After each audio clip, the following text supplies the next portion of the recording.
cyclist Brandon Cattouse was vindicated from allegations of using a banned substance on the 11th of February 2018. Cattouse participated in the Valentine's Classic Tour and emerged as the second place winner. He was then asked to give urine samples for doping, with which he fully complied. On April 26, the results of the urine samples returned positive. As a result, Cattouse was suspended and later barred from participating in the National Road Championships. However, Cattouse's stance was always that he never took any banned substance. Brandon Cattouse and his attorney, Hector Guerra, held a press conference in Belize City today where Guerra gave the details of Cattouse's doping trial. After the results came out, my client then hired our services and retained our services. We then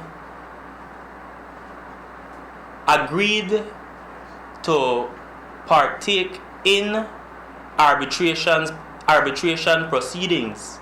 NADO Belize has delegated results management to what is called the Regional Anti-Doping Organization of Central America. For short, RADOCOM. RADOCOM then assigned Dr. Alberto Yelmo Bravo, who is an attorney at law in Madrid, Spain.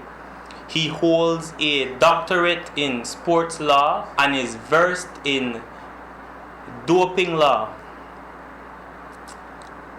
After he was assigned, NADO Belize and my client then were allowed to put forth their allegations and to submit evidence in support of those allegations.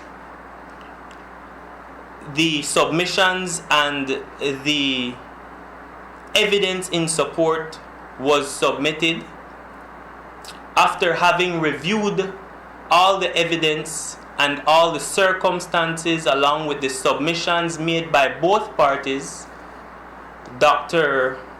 Yelmo found that, in fact, the way NADO Belize handled my client's case was in gross departure from the international standards required from national anti-doping organizations across the world.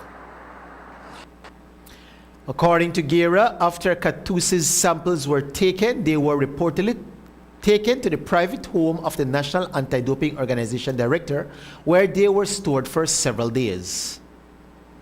Mr. Bravo, in fact, affirmed my client's position that he has never taken any enhancement performance drugs. In fact, the evidence in this case showed that after having collected my client's urine samples,